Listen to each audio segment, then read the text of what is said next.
What up? This is Robert Horry. Horry, three-pointer. Buries it! You might know me as Big Shot Bob. To Horry for three. Oh, unbelievable. This guy is off the charts. What's going on, Big Shot Bob? Robert Horry from downtown. All right, here we go. Let's call it episode 248 of the nonsense we call the Big Shot Bob podcast. B-Dog Brandon Harper, I'm Rob Jenners. That's seven-time NBA champion. Throwing elbows. Rob Horry. Bows. You want to start with the fight from the other night? Might as well. Dude, I mean, there's so much to do. I mean, we had quite a post-credit scene on last week's show. I think I hit stop and save. And before I even hit post, James Harden had been traded. The Garland Harlan thing. So we had just talked about what if we thought it was going to happen, and it happened as we hit post. So we'll get to all. There's a lot of NBA trade deadline aftermath I want to kind of pick your brain about. I want to ask you a little bit about what's going on in Utah, because that's been all over the place the last couple days. Just the Jazz tanking terribly after going out and getting Jaren Jackson Jr. We got All-Star Weekend. We got Super Bowl stuff. We got a lot of we got a lot of stuff to do today. I just wanted to start with the brawl because I think it's been a minute since we've seen a really good NBA brawl, and that was as far as NBA brawls go, that was a good one. Yes, that was a really good one. Let me just play the audio real quick from the fight, and we'll talk a little bit about how it went down. Clearly, fouling is not a problem for a good defensive team, and Duren is fouled. And oh my goodness! Oh. And Moose is upset. Musa's really upset. I have never seen Musa Diabate like this. Oh my goodness, now Miles and Duren and Beef Stew. This is out of control. Oh wow. Beef Stew's on the bench. Isaiah Stewart's out of the, he'll be suspended for a while. He was on the bench and he came out just to draw a fight. My favorite was people throwing the Stone Cold Steve Austin music under Isaiah Stewart coming off the bench. Just the glass shatter. Yeah. Oh, it's Stone Cold! Because he came out of nowhere at the end of that fight. So, yeah, it was Duren and Diabate that were just getting into it. And then the pushing started, and then everybody kind of got into it. Then here comes Stew off the bench, which I was like, I haven't heard. I should have looked. Did he get suspended any more than the game? Because I think everybody got a game. Well, Isaiah Stewart got 7. He got 7 for that. What's his name? Somebody got 4. Bridges probably got 4 because he wasn't. I don't think he was involved in the play. Mm-hmm. He kind of pushed the fight on a little bit longer. Well, that's why Isaiah, I think, got 7 because he came off the bench. Yes, he did. Yeah. He was out of the game. He was on the bench in his warm-ups and came in flying. There's a fight. He's like, I'm gonna be involved in this fight. That is happening. But yeah, no, dude, I don't know, man. Like I don't mind. I guess my thing is I don't mind an NBA fight. I really don't. Like it doesn't bother me. Like most people are like, that's craziness. That should never happen in an NBA game. But yes, but I mean, these guys are playing hard. They're playing physical. They're pushing around a lot. I mean, dude, it's gonna happen every now and then. Tempers are gonna boil over. But that was a good fight. That was, as far as good fights go, that was a good fight. I mean, punches were thrown. It's not often you see, usually just a lot of shoving and shit talking. But no, punches were thrown. Yeah. So. I think it's amazing when you think about the NBA back before I joined the league. There was a fight almost every game. And when David Stern was like, okay, we need to have better image to clean it up, he started, fights back then I think were like $50. And you throw a punch, it's $50. You could slap a dude, not even get suspended for a game. Oh, damn. It was all about if you had a closed fist, But this fight was a little crazy. We hadn't had one because if you think about it, there's so many friends. Everybody's friends. Everybody knows each other. So much.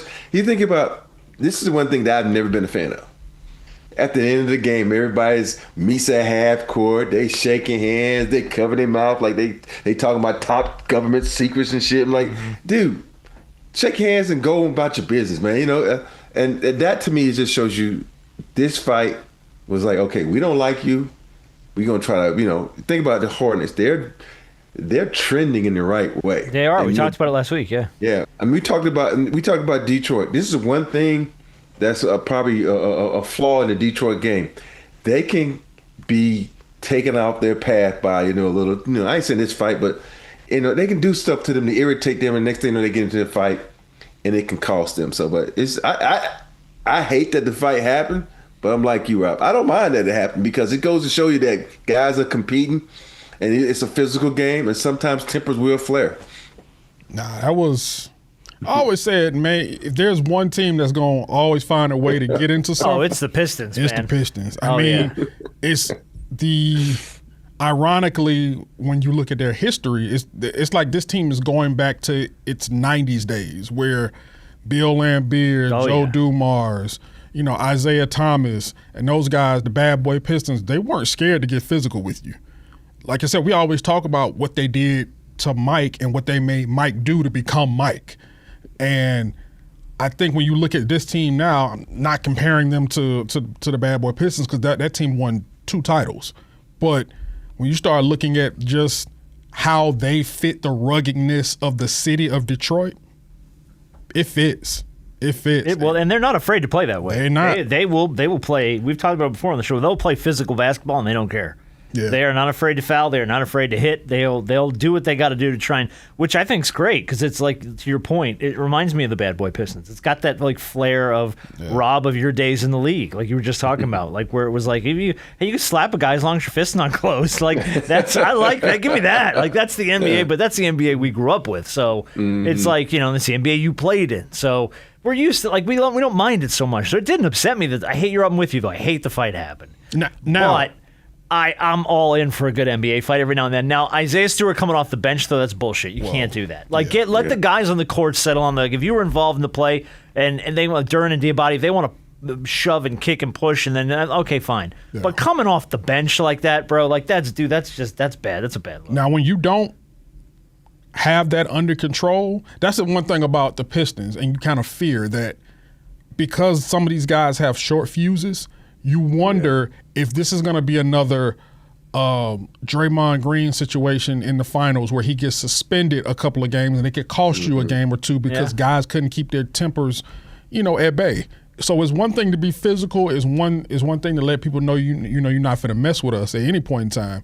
But when you're not able to control that, you're not able to harness that, that can lead to you really slipping up and missing up on some opportunities later in the playoffs. Yeah, but I get chippy. I like it. Oh, cool. Yeah, get chippy. Get chippy. But, I like it. The one thing about it, when people like Diabate was like, somebody was asking, why did he go so crazy? I said, the worst thing you can do to a man is mush him in the face. Oh, yeah. Because he like when you mush a man, hit him in his face, like got right in his face. Yeah. You'd be better off to punch me than to mush me. That's just like disrespectful. Like, mush me in my face like I'm a child. The disrespectful full face mush. Yeah, I like that. That's good. Anyway, so that was one of the biggest stories of the week. But I do want to go back quickly before we get too far into some other stuff that's going on and kind of just recap some of the trade deadline stuff because it all went down after we taped last week's show. Obviously, the big piece was Giannis not doing anything, which this is my only thought on the Giannis thing. He got online that night, I think, Wednesday or something, I don't know. Whatever day they said, we're not moving him. And he posted the Wolf of Wall Street, the clip, I'm not leaving. I'm effing staying. I'm not leaving. He plays it. Post that like a week earlier. You know what I mean? Like, why are you waiting until the organization says we're not moving you to post that? If you don't want to go anywhere, make that clear up front. But he just let the rumors run, man. He just let the rumor mill run wild. And everybody took the bait on it, and everybody talked about it, and then nothing happened. So I'm just like, dude, if you're going to say you're not leaving, put that shit up at the start of the deadline. At this point, I don't know what Giannis want to do. No, I don't think Giannis knows what he wants to do. I mean, at this point is I want to win. I want to go somewhere. I'll tell you what, I don't know if either of you guys agree with me, Rob. I don't know if you agree with me. I don't think he's a Buck next year. I don't think he's a Buck next year either. I think that because they have more time to figure out stuff. Right. They're going to put some pieces together. They're going to get some better options. And I think, especially with this draft coming up. You got a loaded draft. Yeah, you got a loaded draft. So you're gonna sit back and say, what can I do? Am I going to trade him to this guy who's going to get a top 3 pick? So I think he's gone. Just because I think as the organization, they need a fresh start. And, they, sometimes you need to part ways because Giannis got about 3-4 more years left.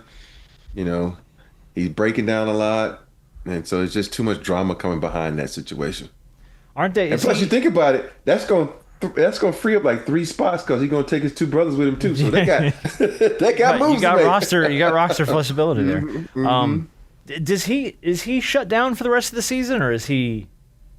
I don't know where we stand. I don't on think that. it's for the rest of the season. Okay, because I remember he was out, and then there was stuff flying around like that Milwaukee was going to shut him down for the rest of the year, just because they're trying to shelf him and make sure he's healthy, and I'm like, I don't know.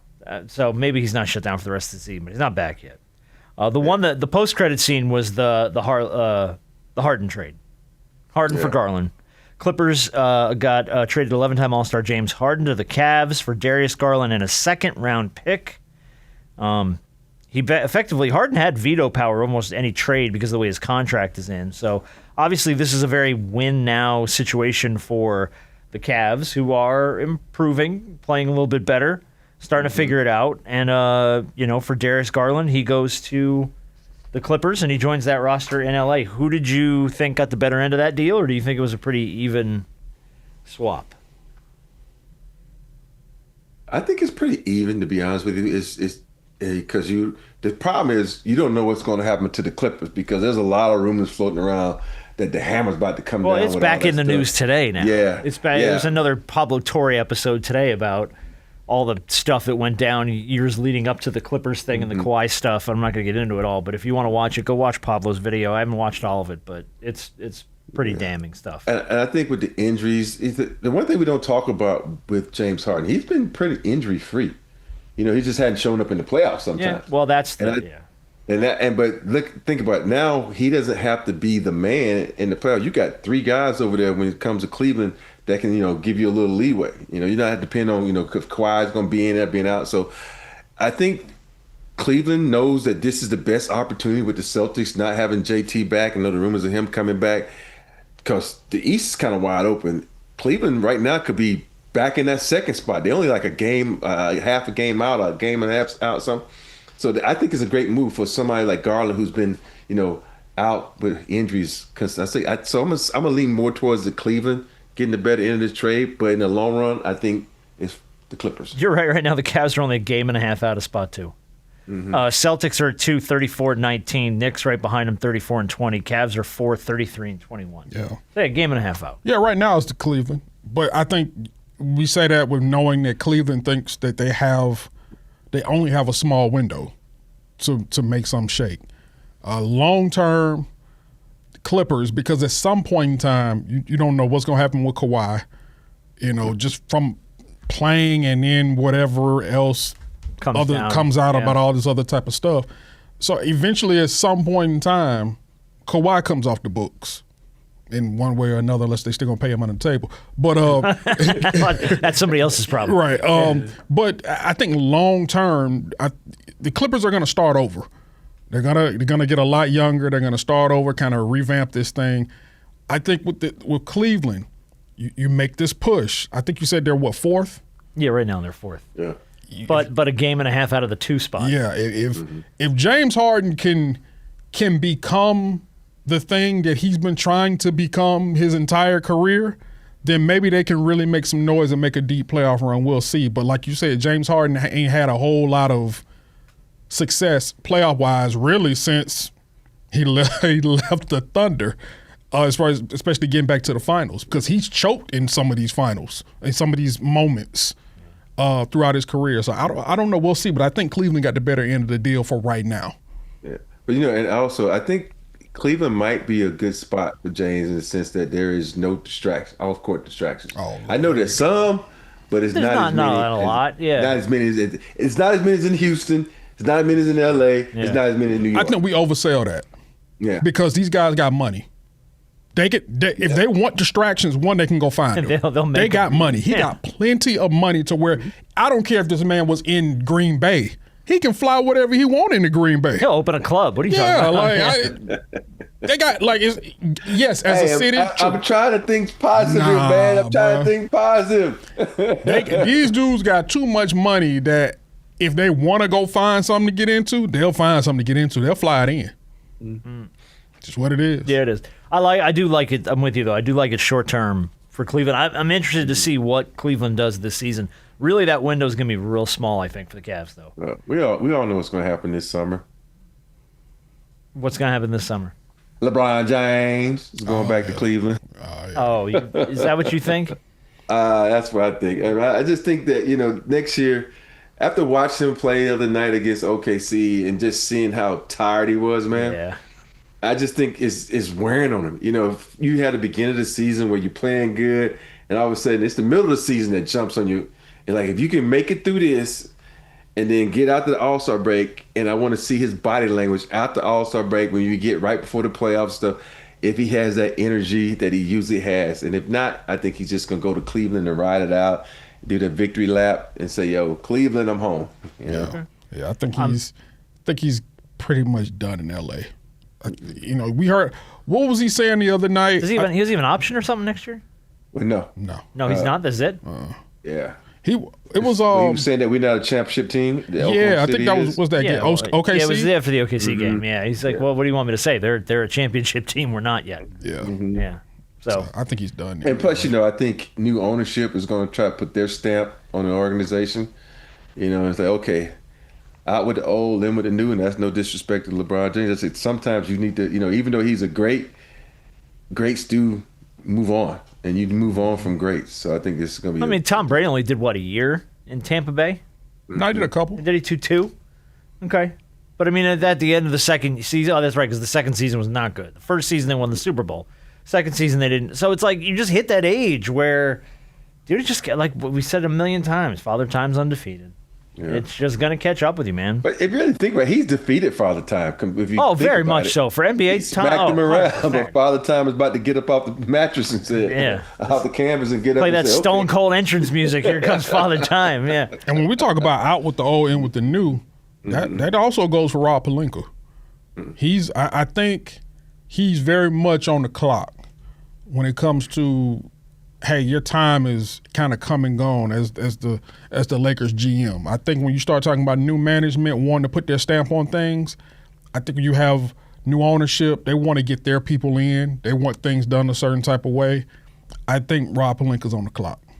Because I don't think the Lakers – I don't know how strong the Lakers finish out this season, and I think they're sitting in, the 5 spot? Yeah, I think so. Maybe the 6? Let me look it up. Hang on. We'll see. I got it on my paper somewhere.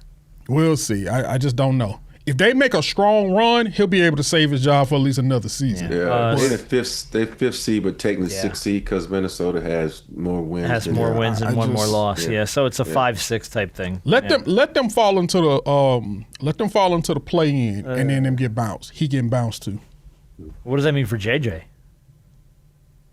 I think JJ. Bye. You think they get rid of JJ? Bye and JJ? Because I think so. Because I think ownership is going to want to come in and bring their own everything. Unless JJ does something phenomenal and gets to the Western Conference Final, that's the only way I see him sticking around. Because I think you have to bring in someone that isn't trying to be a friend and a coach. I think you need to come in and be a coach and a mentor, not a friend. And they need to, because I think someone like Luka needs strong love. Because Luka has a tendency to do his own thing, and you can't just do your own thing. I know it's been successful for you, but you hadn't won anything. And I think that's going to be the key. Okay. Kuminga to the Hawks. That was an interesting move. Yeah. I'm just kind of Hawks traded Kristaps Porzingis. We knew that was going to happen. Golden State Warriors, they got Kuminga and Buddy Hield. Now, how that plays out long term, we don't know. I think, isn't Kuminga, he's going to be an unrestricted free agent or he's a restricted free agent? Long-term road there, he's already out with a bone bruise. He's going to be reevaluated after the All-Star break, so it ain't like he's making a splash quite yet. But Hield and Kuminga's, I think that's a pretty good yield for Atlanta, considering you were just moving Kristaps Porzingis' contract. Not a bad get, but I'm surprised that both of those guys were out of Golden State. I think obviously we knew Kuminga was, but I was kind of surprised by the Buddy Hield part of it. Well, obviously, we know the relationship between Kuminga and the Warriors has been done for a long time. The thing about Kuminga is, as athletically gifted as he is, he's not a good shooter. Now, granted, he's only 23, but he's not a good shooter. He's not really a good defender. He can get to the basket, But because he hadn't played consistently in a while, you really don't know what you're getting. Now, like I said, the upside is that he's 23 years old. And so his timeline does fit the timeline of this Hawks team. And, you know, I do think the Hawks are one of the most athletically gifted teams in all of basketball. Buddy Hield is we know that he's a knockdown shooter, but he's been streaky at times. He is one of the best catch and shoot guys in basketball, but he's been a little streaky as well. And I think this is the last year on his contract. So, you know, who knows? I'm not too sure. I'm not sure how this Kuminga thing is going to look or how this is going to work out or what the Hawks want to do with him long term. Mm-hmm. But I think they do have an out like this summer of some sort. If they look at this, he comes back and play and they feel as though, it's not going to work, they can figure out what they want to do with him. But I got to see him on the floor. I got to. I think also you think about this is just a movement. You know, everybody right now is probably preparing for the sweepstakes that's going to happen this summer. And that sweepstakes being Giannis. And, you know, it was some rumors about him trying to go to the Hawks. So who knows? This could be the position the where they can say, okay, this is what we're going to position ourselves to do. We're going to get these two guys, get that off our books. Look, we got this roster spot open.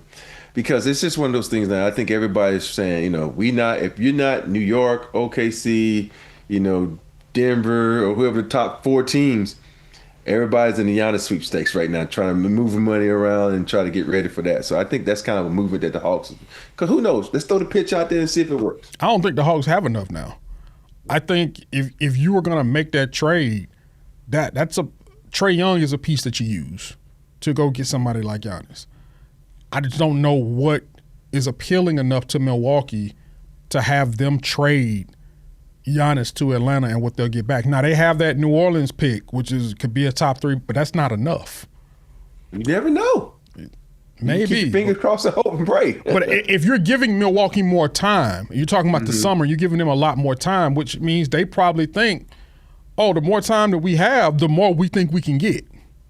More time we give other teams to kind of put some packages together and us to evaluate these packages to see which one is the best for us moving forward. I just don't, at this moment, I don't know if the Hawks have enough to be able to go get Giannis for, another 3 seasons maybe? Plus, I think, too, that I think people are waiting to see how the draft shakes out. Yeah. Because I think you've got your top maybe like 4 or 5 picks in the draft are difference makers guys.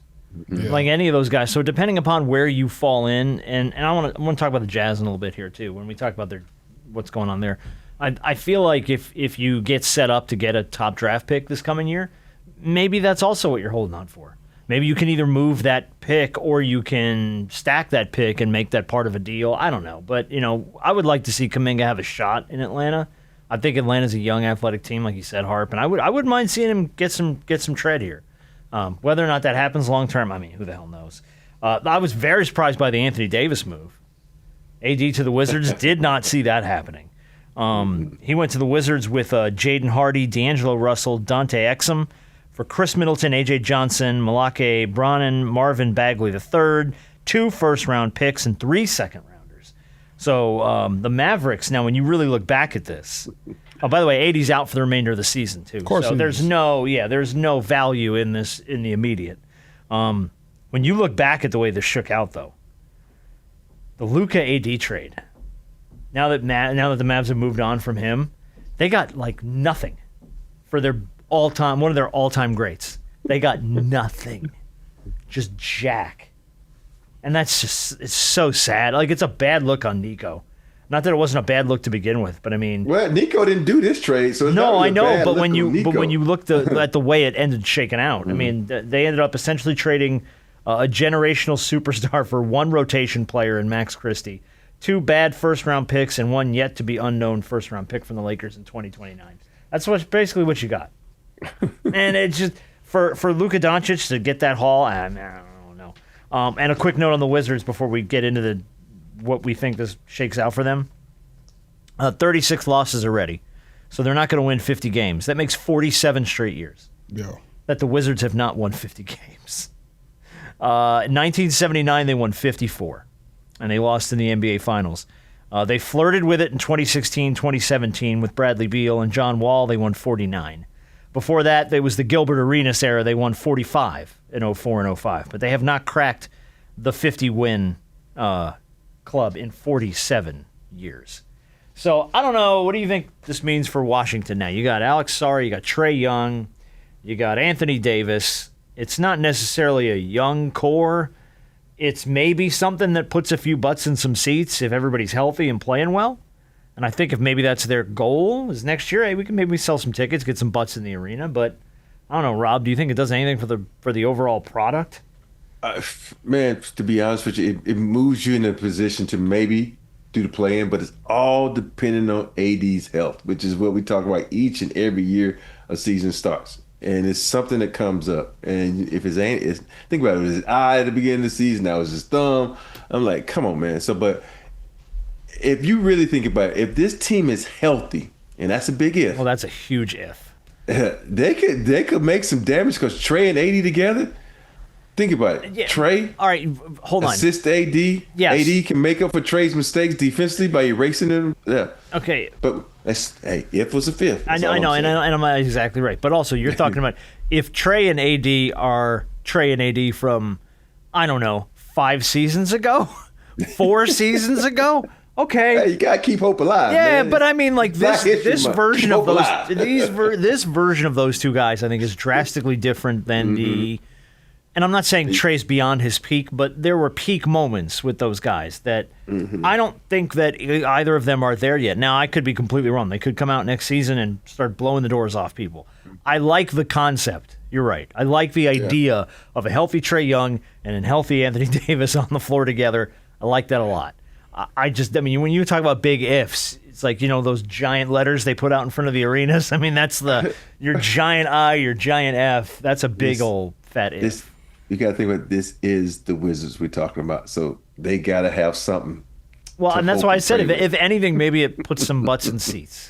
Yeah. Oh, it for sure put butts in seats. The problem is you're getting an Anthony Davis, boy. It's just you don't know what you get from him anymore, and I love him when he's healthy. I love Anthony Davis's game is so good when he's healthy, but what are you even what's the expectation anymore?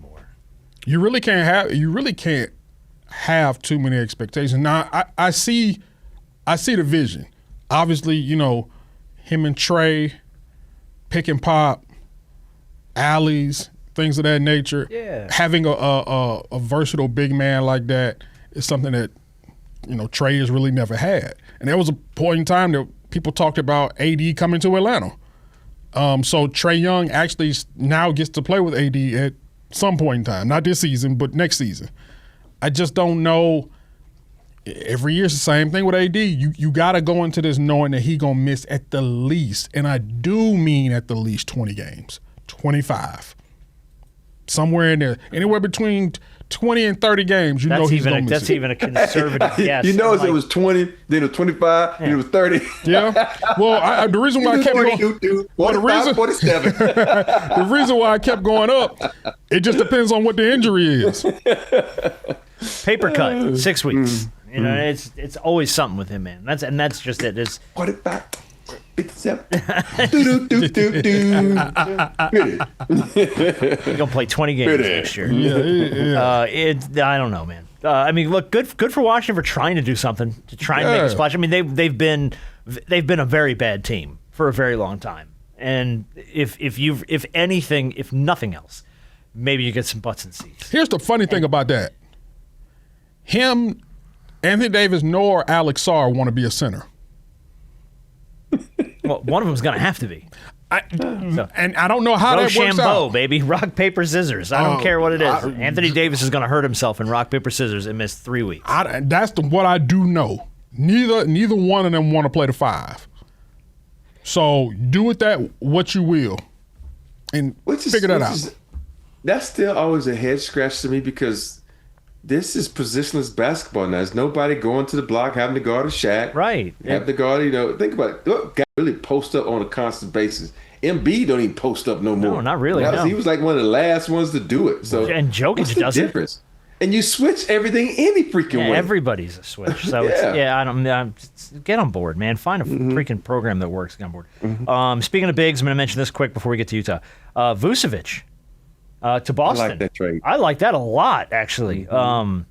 They got him from the Bulls, and they got him for Anthony Simmons and a second-round pick to Chicago. Yeah. So I like the move for Boston a lot. I don't necessarily like it for Chicago, but Chicago's been looking to unload pieces for a long time now and try and figure some stuff out there. But for the Celtics, in the spot that they're in right now, because they're back and forth on the 2 and 3 seed in the East and outperforming maybe what I think a lot of people thought they would do without JT, and I like that move a lot for Boston. Rob, you like it too? I like it a lot. I've always been a big fan of his. When he was in Orlando killing everybody, I thought he was like a piece that a lot of teams were sleeping on, but he got into that mode, almost like a Brook Lopez, where, okay, now I just got to shoot threes. And he kind of lost his aggression, but that's perfect for Boston Celtics because now you think about how successful it was with, I was about to say Tito Horford, but Al Horford. He's kind of replacing Al Horford. I don't think he is as good a defender as Al Horford, but that's the mold, and that's you think about systems, and that's a piece that's been missing in Al Horford. Now you bring this guy in, you can replace him. So I like that move for the Celtics. Cool. And then the one that Harp came in, it was the second post-credit scene. This was the one at the very end of the movie after the credits have rolled and everything. That you're like, is there another one? Was Jaren Jackson Jr. to the Jazz. I think that was the other one that Harp came in and was like, Jaren Jackson Jr. got traded to Utah. Yep. Off Memphis. It was an 8-player trade. Memphis receives 3 first-round draft picks along with rookie guard Walter Clayton Jr. and forwards Kyle Anderson, Taylor Hendricks, and George Niang. The Jazz also acquired center Jock Landale and guards John Konkar, I think is how you say his name, and Vince Williams Jr. in the deal. 2 days before the deadline, so that happened late Tuesday afternoon after we posted the show. Not terribly surprised that Memphis moved Jaren. A little bit thrown by the fact that the Jazz, after making a move like that, have decided, cool, everyone sits in the fourth quarter. Lauri Markkanen, you can take a seat. Jaren Jackson Jr., you can take a seat. Ace, you can take a seat, man. Although everybody's lacing up. No, anybody worth half a shit is going to sit in the fourth quarter. Like, the Jazz have pushed all in on tank mode here. And it's a bad look for the NBA right now. It's a bad look for the Jazz, who really, I feel like at this point, just don't give a shit. And are just like, no, we're going to tank as hard as we can and try and get one of those high draft picks and then go forward with the team that we've put together. But after making a splash move like that, Rob, are you at all surprised that this is the road they're going? Who's the GM of the Jazz? Oh, shit, if I know. I don't know. Ain't it Danny Ainge? Oh, is Danny Ainge the F you, is it really? Yes, I think Danny Ainge is the GM of the Jazz. Oh, come on now. You might be right. Utah Jazz general manager. I don't know. I don't watch enough Jazz to really know what they're trying to do. Justin Zanuck is the current general manager of the Utah Jazz. Because I was going to say CEO of basketball operations, Danny fucking Ainge. Yeah. See, I know he was in that organization somewhere, and that's what he. Think about this. Go back to how he constructed the Celtics. This is the same way he constructed the Celtics. He got a bunch of good young players, and next thing you know, they were winning. And I think what he's failing to add to his little theory here is that you're in Utah, dog. There's no history there like it is in Boston. Guys are gonna hang around, stick around. Nobody want to be in Utah. You know, no. I'm not trying to get on the Vernon Maxwell train how he talks bad about Utah, but it's these different. Players nowadays, it's you got one guy out there that might want to be in Utah, and that guy's playing with BYU right now. That's about it. But I mean, I've heard a lot of people talk about this the last few days about what the hell do you do to try and curb that, though, the tanking. And I think the only viable idea that came up was Richard Jefferson kind of compared it to soccer leagues, where after you're eliminated from postseason contention, you actually get more points the more games you win after you're eliminated. So you can improve your position in the offseason by winning games after you're eliminated. That's not a terrible idea. but I don't know how you apply it to the NBA. But I like the idea of the more competitive you are after you're eliminated, the better you are, because now all that's going to happen is everyone sits, nobody plays, load management the whole squad. Anybody that you think is worth half a shit's going to get like a quarter of playing time. And they're just going to lose just to try and get a better spot. And it's really damaging to the league. Well, there's always manipulate those balls. Just look who got the first pick. Oh, yeah. Pause. In case Hart want to say something. Pause. I was about to, but I let it go. I almost wrote down manipulate those balls show title, but I'm not going to do it. I was just about to, but right now it's disrespectful. I'm talking about the lottery, NBA lottery, so people can talk about the NBA lottery. You think about it, who got the first pick last year? They weren't expected to get the first pick. That was ridiculous. Yeah, with the Mavs getting Cooper. Yeah, so it's so many ways. You think about Patrick Ewing to the Knicks. Shaq to Orlando. Shaq to Orlando. Houston got Olajuwon. There's a way, man. You keep messing around and you think you're going to get the pick you're going to get. They be like, hey, think about Wemby to San Antonio. Yeah, there's been a lot of it. I'm not trying to start any conspiracy theory, but I'm just saying. No, you are, and it's okay. But hey, those balls get... Pause. Those balls get paused. I remember, and I don't know. I love Shaquille. I don't know how much he talks out of his ass or how much of it has actually really happened, but he swears that David Stern asked him before the draft if he wanted to play somewhere cold or somewhere hot. And his response was, I'm a tropical big man. And then he gets the pull to go to Orlando. So I don't know, and I love Shaq, but I don't know how much of that is just him talking out of his ass or how much of that actually happened. But if that is the truth, that's pretty damning. And it backs up a lot of conspiracy theories, Rob, like you said. But to see things fall the way they fall consistently, dude, I don't know, man. It's a weird look. It's a bad look, and I don't know if it's going to pay off for the Jazz. I really don't. They could do all this tanking and do all this detrimental garbage to their brand and to the league and end up with a, 6th pick or 7th pick that isn't what they wanted.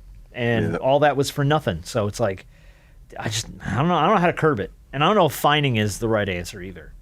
Because how do you just take some of the percentages away? Yeah, but what's the criteria for to fine somebody or penalize somebody for tanking? Is it just their guys sitting a certain amount of time? Or? Well, no, it's like this is so obvious. Like none of your starters in the fourth quarter. Yeah, that's bullshit. That is another percentage off. No, that's another percentage off. And next thing you know, you're going from having like a 13% chance to get that pick. It drops down to a 55% chance. There's a way. If you're trying to tank, we're going to take some of your percentages away from you getting the top pick. Yeah. Okay. Do you want to talk about All-Star Weekend at all? And I only bring it up because Shea's out with an abdominal strain in their blowout win over the Magic, so he's going to miss the game. Adam Silver named Sengun to the team to fill his spot, which I think we all said he deserved to be there, so that's a good look for them. The NBA also announced their 4 participants for the Slam Dunk Contest on All-Star Saturday night. They are Carter Bryant from the Spurs, Jackson Hayes from the Lakers, Johnson from the Heat, Jace Richardson from the Magic. And whatever. I got Jace Richardson winning that. Okay. I couldn't tell you next to anything about anybody's game, probably except Jackson Hayes, and maybe a little bit about Carter Bryant. That's about it. I just know Carter because I've been knowing Carter since he was 7 years old. Well, there you go. 8 years old. Yeah. I don't even know who Kashad Johnson is. From the Heat? No clue. No clue. This is what we got to work with. Yeah, this is where you are now. This is it. The only interesting thing so far that stuck out to me about All-Star Weekend is that Dame's back. Yeah. Dame's going to participate in the 3-point contest, which I actually thought was cool, man, because he won them back-to-back in 2023 and 24.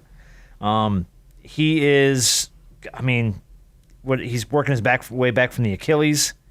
The 3-point field is pretty good. I like it. Devin Booker, Con Knuppel, Dame, Tyrese Maxey, Donovan Mitchell, Jamal Murray, Bobby Portis Jr., and Norman Powell. I like that field. Really? Bobby Portis Jr. here? Yeah. I like that field, though. I got Con winning it all. I would like to see Con win it.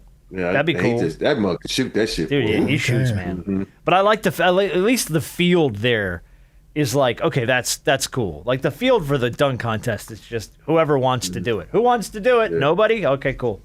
and you just end up with who you end up. But I like the field there. Is it any concern with you at all seeing Dame try and get back out there and do this on a recovering from the Achilles or? No, because you said it's been 10 months out, right? Yeah, it's like he's 10 months removed. I'm sure he's in the gym shooting. I'm just, he just can't. I don't think he's going to be pushing off trying to sprint to the next rack. So yeah. Okay. Good for him for getting back out there though. That's cool. Mm-hmm. Get back out there. Show us what you got. All right, let's just take a quick look at standings, and we're going to talk about the Super Bowl. And then we'll do Big Shot, and we have our game, which, by the way, is called Shootout. Shootout is back. Haven't played Shootout in a very long time. I'll remind you guys how that works in a minute. Let's go to the standings real fast. We talked a little bit about the West. Thunder still at 1. Spurs closing in there, number 2. Only a few games back, 37-16, after boat racing the shit out of the Lakers the other night. That was not a pretty game. Rockets at 3, Nuggets at 4. We talked about the Lakers falling back to 5. Minnesota's at 6. And then the Suns are hanging in there, man. Suns won 32 games already. And it is between seeds 3 and seeds 7, like a game and a half, 2 games tops. So that's going to shuffle a ton after we get back from the break. And then in the East, it's still Detroit at 1. They're up there at 39-13. The Celtics are at 2. The Knicks are at 3. Cavs, as we talked about, are at 4. The Raptors still hanging in there at 5, man, 32-22. And the Sixers at 6 right now at 30-23. And the Magic right behind them, 28-24 at the 7th spot. So, Ketamine, again, though? Ketamine. That's why Paul George is suspended. Ketamine. Is that what it was? Yes. Oh, shit, I didn't hear that. I did not pay attention to that. That's a holy crap. Ketamine. Yeah. But I think he was taken for his mental. Yeah, but that's not that's the shit that killed Matthew Perry. Mm-hmm. Like that stuff is like heavy serious. Like you can't mess around with ketamine. Mm-mm. That's dangerous. That is I did not hear that, but holy crap. Yeah. That's scary that he was doing that. Yeah, you think the Sixers though? Sixers are making a little noise. Mm-hmm. No, they're hanging in, man. Where are they? 30-23. I mean, you're talking 4 games back of the Celtics and the Knicks. You're right there. So yeah, the Sixers are doing way better than I thought they would, and the Magic are doing pretty well. Yeah, 4 games over 500. All right, well, look, congrats to the Seahawks for stealing Drake May's soul in front of the entire country. Who stole your soul? Oh man, it was the Seahawks defense. They sacked that kid 6 times? I think? Yeah, 6 times. Should have been 7. I mean, they picked him off. They hurried him. They hit him. They knocked him on his ass 100 times. Like he couldn't figure anything out. Kenneth Walker, the third, wins the MVP after a huge night running the ball. Sam Darnold, dude, what can you say about the journey he's been? Was it five teams in 4 years or something? And he's been successful though in all those teams. Yeah, no, the Jets were bad. The Jets stay was not good for him. That was a bad stretch. Carolina, he was 8-9 as a starter. He got benched midway through his second season there. He was a backup in San Francisco. Now he is Super Bowl champs. What'd you guys do for the Super Bowl? Well, I was in San Antonio. We had a party. Oh yeah, okay. With some family and friends, so it went well. Rob, did you do anything fun? You just hang out. I went over to Michael Bay's house to watch the game. You went to Michael Bay's house to watch the game? Yeah. Director Michael Bay. Yeah, Transformers. Yeah, I know. We know who Michael Bay is. Sad Boys. I was wondering, wait a minute. I love how you very casually threw that out and did so hesitantly. Like, you were not anxious to share that. Is there a reason why? Or you just didn't want to come off as braggadocious, or you're not supposed to say?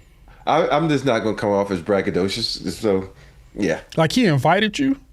Yeah, he invited me. I didn't even know you were friends with Michael Bay. I'm not. That's the shocking part. Wait a minute. How the hell do you get invited to Michael Bay's house if you guys aren't friends?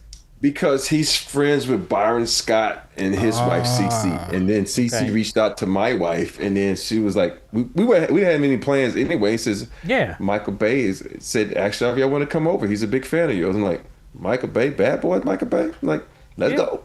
So, yeah. All right, so I'm going to ask follow-up questions. I have to.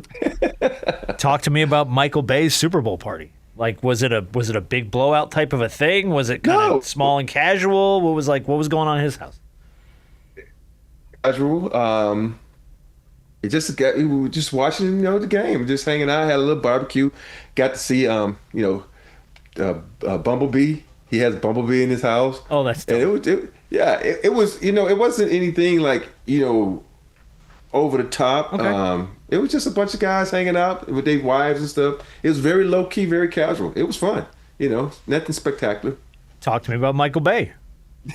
Oh, he was cool. Is he cool? Yeah, he was real cool. I'm only asking. I'm not saying this to be disparaging. I've heard mixed reports.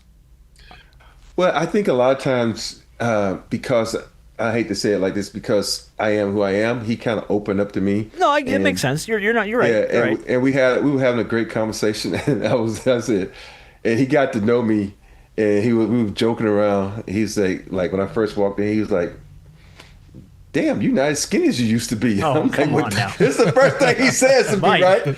I said, "I am older, Mike," and so we get to a conversation. He was talking about working with athletes. He said, "It's just his words, not mine." He says, "Basketball players are arrogant. Football players are the best to work with. Baseball players are the dumbest." And so we were having this conversation. He said, "I used to play baseball." And then we got here. I said, "Y'all forget what he just said, right?" Everybody like, "What?" He says, "Baseball players are the dumbest." And what sport did he play? And he fell out laughing. He thought it was the funniest thing that I came back at him like that. Yeah.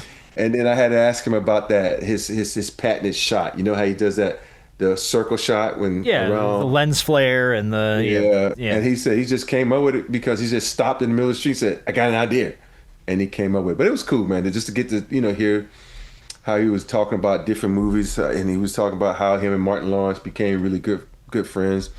And it was just a cool day for me to get to meet someone like that, because we all fans of Transformers, and I'm a huge Bad Boy fan. He got a kick out of the fact that my Armageddon. Didn't he do Armageddon too? He did Armageddon too. He's done some big movies. We talked about Michael Clark Duncan, how nice he was. Oh, dude, one of the nicest people on the planet. Yeah, he said that was his first movie. That was his first movie. He was so scared, so nervous to do Armageddon. And then we talked about, how my alias on the road was Mike Lowry. He thought that was so funny. Oh, that's Lowry. Yeah. So we had he and I probably talked about a good hour. So yeah, that's cool as shit. All right, now my last question. Mm-hmm. When's he coming on the show? Because I feel like we need to have Michael Bay on the podcast now. Oh, well, now that me and him, we can ask. I'm definitely going to ask. I don't know if he's going to do it, but we should ask. Yeah, we should ask. Right. I think right now he doesn't have anything. I don't know what he's got working. I'm sure he's probably got something. No, he doesn't have anything up right now. So I think we could do that. Yeah. Okay. Well, you had a way fucking cooler story than any of us. You went to Michael Bay's house. Shit. Michael Bay. Yeah. That's cool as hell. We did the same thing. We hung out at the house, and I played Super Bowl squares and won like $600. Did my Super Bowl. That's the one thing I wish we played that too. Yeah. I think I won. I got lucky. 200. Yeah. I won all three payouts in the first quarter, and I won the final. So we got lucky. We got good squares. Let me just bring this one up too. A couple quick stories around the Super Bowl, and then we'll do Big Shot of the Week, and then we're gonna play Shootout. Cardi B and Stephen Diggs apparently broke up in the middle of the Super Bowl. Did you hear that? Seriously? Yeah. Oh my God! Womp womp womp. Oh no, it's just funny though. Yeah. She reportedly left. She spent about $1.2 million on a Super Bowl after party that she didn't show up to, and neither did Stephen. Apparently, he had one of his other baby mamas or something who had front row tickets, and there's allegations that they were spending time together after the Super Bowl and stuff. So, yeah, it looks like and then they unfollowed each other on Instagram, which is always the big indicator that the relationship's over. So, just broke up in the middle of the Super Bowl. That's a shitty breakup. Funny. That's a shitty breakup. Man, he broke up during the Super Bowl. And then Sam Darnold, who we talked about, is going to lose almost $250,000 for winning the Super Bowl due to your fucking California taxes. As part of the winning the Super Bowl, every player on the team got a $178,000 bonus. It's classified as regular income, which means that federal tax paid on it means they take home between $89,000 and $109,000 or so. The problem is Sam Darnold is a California resident, which means he is set to pay a staggering $249,000 in income tax, an astonishing $71,000 net loss for helping Seattle win the Super Bowl. California taxes, boy. California. It cost him $80,000. Knows how to tax you. Oh yeah, they do. Oh, sing it. California knows how to tax you. Yeah. Gavin Newsom. Sorry. Yeah. Dude, that's you're going to lose $71,000 for winning the Super Bowl. That's crazy town. All right, let's do Big Shot of the Week, and we'll play Shootout. Big Shot of the Week is going to go to Austin Appleby. He's a 13-year-old Australian boy. Here's why Austin gets Big Shot of the Week. Him, his mother Joanne, his brother Beau, who is 12, and his sister Grace, who is 8, were visiting Perth, Australia. They were using rented kayaks and paddle boards when strong winds and rough seas dragged them further from the shore than they anticipated, and then they were starting to drift out to sea. So Austin initially tried to paddle back to help, but his inflatable kayak was taking on water, so what did he do? This 13-year-old took off his life vest and proceeded to swim 2.5 miles to the shore to get help, to save his mom and his little brother and his little sister. A search helicopter found them later, where they had drifted about 8:30 p.m. They had drifted about 10 hours, 9 miles from the shore and spent 10 hours on the open seas before the rescue helicopter found them. But he made the decision to get back to shore before they got too far away, and they were already a good 2 miles offshore. That's wild. This dude took off his life vest. A 13-year-old kid swam for almost 4 hours to get back to the shore. Finally got back to the shore, managed to get help, and managed to save his family. So he gets more than just Big Shot of the Week. Big Shot of the year, month, century. Oh, my God, dude. Because I don't think people understand how hard that is to swim in the ocean. You got waves hitting you, and then he's 13. He don't know what's under him, so it's a scare factor in it too. That's incredible, man. Dude, unbelievable. Wow. Unbelievable. And it saved his family's life. Yeah. And they were 10 miles offshore. 10 miles offshore. Damn. In paddle boats and rented kayaks. But it also goes to show you why the hell I don't take no paddle boats and rented kayaks out on ocean water. Like, if I'm going to do any of that stuff, you do it in the lake. You know why? There's land on every side. And even the lake, I'm not thrilled about. And even the lake, I ain't thrilled about. Yeah, especially not Lake Lanier up here in Georgia. It takes too many people every year, man. The lake's scary. All right, well, we're going to play the return of a game we haven't played in a very long time. This game's called Shootout, and I will remind you, gentlemen, how this works. I have a topic for you. It is just simply your job to go back and forth providing answers until one of you can no longer do so. So, for instance, we are in the thick of the Winter Olympics. It takes me back to simpler times when the men's basketball team was out there trying to win a gold medal just 2 years ago. So the shootout is, and we'll start with you, Rob, including 12 players and 4 coaches. I need the names of the guys who played for the 2024 men's basketball dream team, starting with Robert Horry. Halliburton was indeed on there. Where's my little correct? There you go. Harper. Tatum was on there. Bam was on there. LeBron was, of course, on there. Curry. The Golden Dagger. Durant. Very good. White. Derek White. Good pull. Ant-Man. Very good. Somebody who shouldn't have been on there. Okay. Oh, shit. Embiid. I'm like, you got to say his name, man. What the hell are you talking about? Somebody who should have been on there applies to a whole lot of fucking people. All right. Embiid. Let's see how many you got left here. There's like 3 players left, I think. No, there's 2 players left. I'll give you coaching staff, too. What's his name? Mm-hmm. What's Miami's head coach? I forget this man's name. Oh, no. Hold on. I'm going to buzz you out in a second. Hold on. Buzz me out. Oh, man. Spoelstra. Yeah, Spoelstra. It's right, Spoelstra, right Curry, there. AD. Did we name AD? No one said AD. I didn't. AD. Devin Booker. Mm-hmm. Drew Holiday. And then, of course, head coach Steve Kerr. Yeah. And Ty Lue, also part of that. I don't know why I couldn't say Spoelstra. Come on. I don't know. Spoelstra got you. All right, point for Robert Horry. All right, Harp, you get to start this one.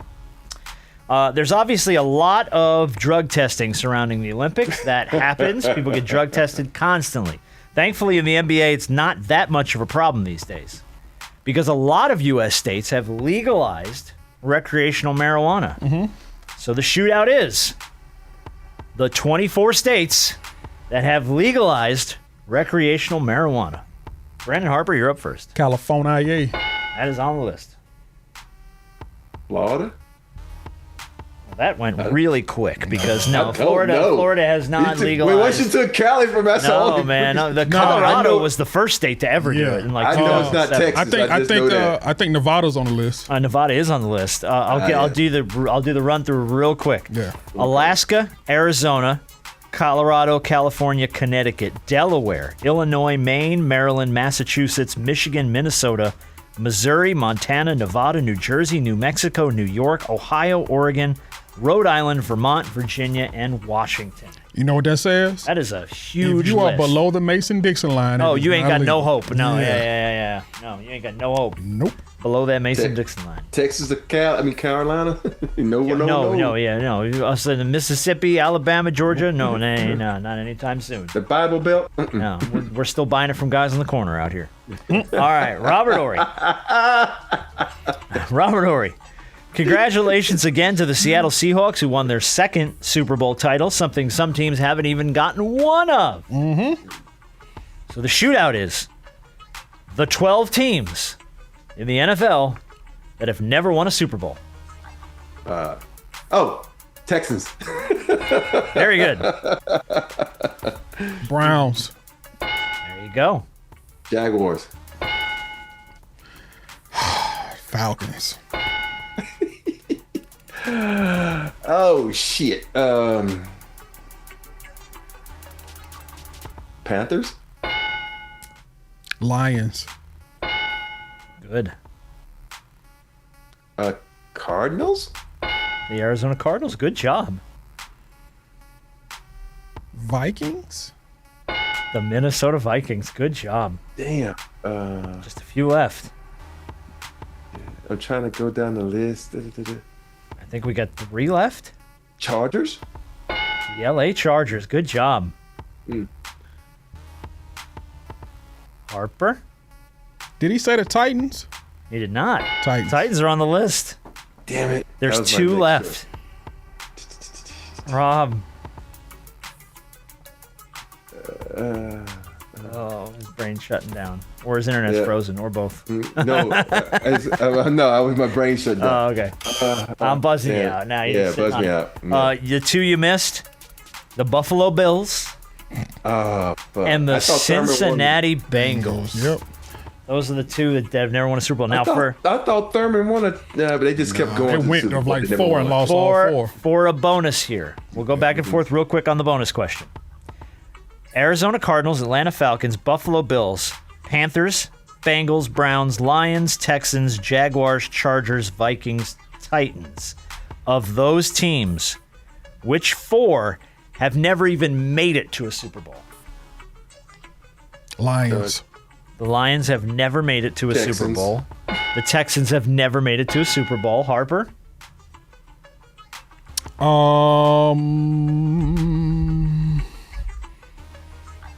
Now I forgot the teams that you named. Cardinals, Falcons, Bills, Panthers, Bengals, Browns, Lions, Texans, Jaguars, Chargers, Vikings, Browns. Titans. The Browns. Rob, can you pull the last one that's never been to a Super Bowl? Jaguars?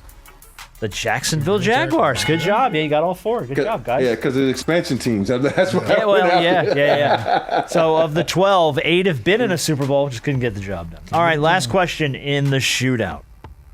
We have talked a lot about the Thunder, and justly so. If they have a shot to get back to the finals, the reigning finals MVP, it might be on his shoulders, even though he's a little banged up right now. Shea Gildress-Alexander, here's the shootout question. We're going to start with B-Dog Brandon Harper. All time, from the start of when they gave out the award, and I think 1968 was the first year they gave it out, to this previous year, NBA Finals MVPs. Anybody who's ever won an NBA Finals MVP. Kareem. Kareem Abdul-Jabbar won 2. Iggy. Iggy won that one. You're absolutely right. Jordan. Jordan won 6. Yeah. That's not anything to slouch at. Dream. Dream won 2. Kobe. Kobe won 2. Shaq. Shaq won 3.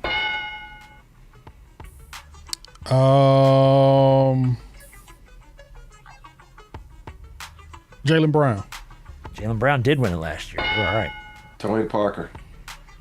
Tony Parker did win Cleveland it. Series. You're right. It was like you were on that team. You should fucking know. I'm looking at my list. I'm like, wait a minute.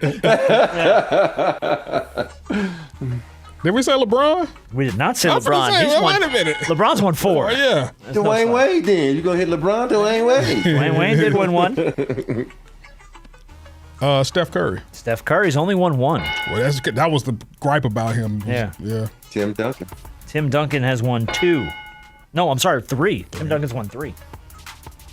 Now we're starting to get into the... Magic. Magic has won 3. James Worthy. James Worthy absolutely won 1.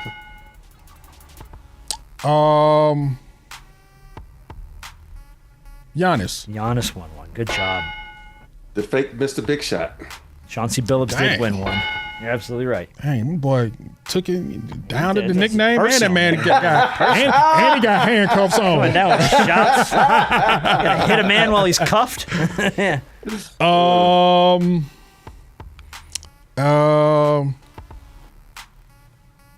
Did Oscar Robinson win 1? No. No, he did not. did Oscar not. Robinson did not win 1. No. Rob, for the big fat W, can you come up with one more? Zeke. Isaiah Thomas. Isaiah Thomas did yeah. indeed win 1. Yes, correct. I don't know why I didn't think of the bad one. No one mentioned Jokic. Yeah. Kawhi won 2. Dang. Dirk Nowitzki, Paul Pierce. Larry Bird won 2. Yeah. Moses Malone, fo. Yeah. John Havlicek. Willis Reed won a couple. Will Chamberlain won 1. Jerry West won the first one. Yeah. Joe Dumars won 1. So, yeah, there's a bunch of guys on that list. But, Joe was my good next job. one. Joe was your next one? Mm-hmm. Joe Dumars. Yeah, you go. So, it's a... Like, there's a couple people on here I didn't know if anyone was going to remember Iguodala, but you got Iguodala pretty quick, man. That was pretty good. Yeah, because that was the one that was funny. That's the first time Steph was like this. What the fuck? What the, did you just say Iguodala? It was so funny to me. Okay, You should have seen Steph's face. Like, what the fuck is going on here?